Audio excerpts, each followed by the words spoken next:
సాంకేతిక నైపుణ్యంతో నిరోధిస్తే లెక్క పక్కాగా తెలుస్తుంది. అందుకే దాన్ని కూడా సెంట్రలైజ్ చేయమని చెప్పిన. మైనింగ్ వాళ్ళను, మున్సిపల్ వాళ్ళను, పంచాయతీరాజ్ శాఖ వాళ్ళని అనుమతులు ఇచ్చేటోళ్లకు ఈ మెటీరియల్ ఎక్కడి నుంచి రావాలి. నేను మా వాళ్ళని లెక్కలు అడిగితే ఇంతకంటే పెరగదు సార్ అన్నారు. అవునా, అట్లనే రాండి కూర్చోండి. నేను ప్రిన్సిపల్ సెక్రటరీ ఐఏఎస్లు వాళ్ళంటే పెద్ద పెద్ద చదువులు చదువుకున్న వాళ్ళు, మనకు చదువు లేదు. కానీ నేను ఒక లెక్క చెప్పిన, రాష్ట్రంలో స్టీల్ ఎంత అమ్ముడు పోయింది, సిమెంట్ ఎంత అమ్ముడు పోయిందో లెక్క తీయరి. ఆ స్టీలు ఆ సిమెంట్ ప్రకారం ప్రపోర్షనేట్గా ఇసుక ఎంత అవసరం ఉంటుందో లెక్క తీయరి. ఎందుకంటే స్టీలు సిమెంట్ జిఎస్టీ లెక్క ఉంటుంది కదా. ఆ సేల్స్ అన్నీ క్యాలిక్యులేట్ చేయించిన. వాళ్ళకి అర్థం కాలే ఎందుకు చేయిస్తున్నాం. ఇసుక ఎంత అవసరం అవుతుందో 4 కోట్ల మెట్రిక్ టన్నుల ఇసుక అవసరమవుతుందని లెక్క తేలింది. నేను అడిగిన రోబో శాండ్ 1 కోటి మెట్రిక్ టన్నులు తీసేవా 25%. 3 కోట్ల మెట్రిక్ టన్నులు సంవత్సరానికి ఇసుక అవసరం ఉంది. ఈరోజు ఎంత అమ్ముతున్నాం అంటే 1,25,00,000 అమ్ముతున్నాం అన్నాడు. అంటే 1,75,00,000 మెట్రిక్ టన్నుల ఇసుక దొంగతనం జరుగుతుంది. దొంగలు దొంగిలించి వీళ్ళకి అమ్ముకుంటారు. ఇసుక లేకుండా స్టీల్ సిమెంట్ వాడగలమా, నిర్మాణాలు చేయగలమా?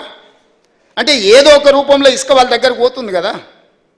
ప్రభుత్వ ఖజానాకు రూపాయి రాకుండా, ప్రభుత్వ లెక్కకు దొరకకుండా పోతుంది. కాబట్టి నాకు ఇవన్నీ తెలియదు. 4 కోట్ల మెట్రిక్ టన్నుల ఇసుక ప్రభుత్వ లెక్కలోకి రావాల్సిందే. మీరు ఏం చేస్తారో నాకు తెలియదు. ఎవరినైనా లోపలేయండి, నాకు లెక్క దొరకాల్సిందే అని చెప్పిన.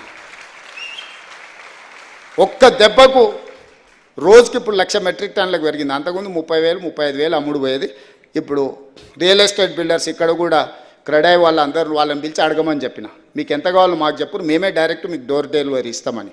ఒకప్పుడు రైతు బజార్లు ఉండేటివి. నేను ఇప్పుడు హైదరాబాద్లో శాండ్ బజార్లు ఓపెన్ చేయించిన. 3 సెంటర్లు పెద్ద పెద్దది చేయించిన. గవర్నమెంటే తీసుకొచ్చి ఇసుక వస్తుంది. ఇక్కడ కావాల్సిన వాళ్ళు చక్కగా అడిగిపోయి కూరగాయలు రైతు బజార్లో పోయి కొనుక్కున్నట్టే కుటుంబాలు తక్కువ రేటుకు వస్తాయి కదా. ఇసుక అడిగిపోయి దొడ్డి ఇసుక 1,600, సన్న ఇసుక 1,800. అంతకుముందు 2,100 సన్న ఇసుక ఉండే, దొడ్డి ఇసుక 1,800 ఉండే.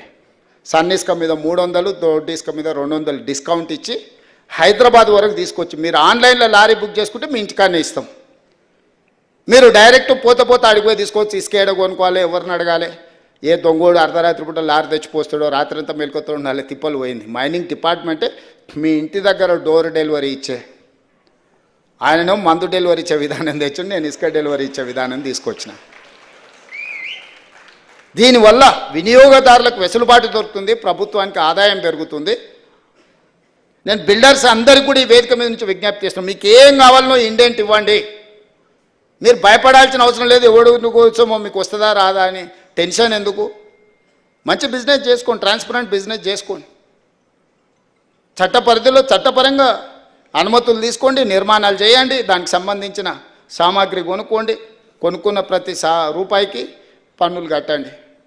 మంచి పౌరులుగా తెలంగాణ రాష్ట్రం ఆదర్శంగా నిలబడదాం. ఇవన్నీ అద్భుతంగా చేసుకుందాం. రేపు జరగబోయే నిర్మాణ రంగంలో మీరు మంచి భాగస్వాములు కావాలి.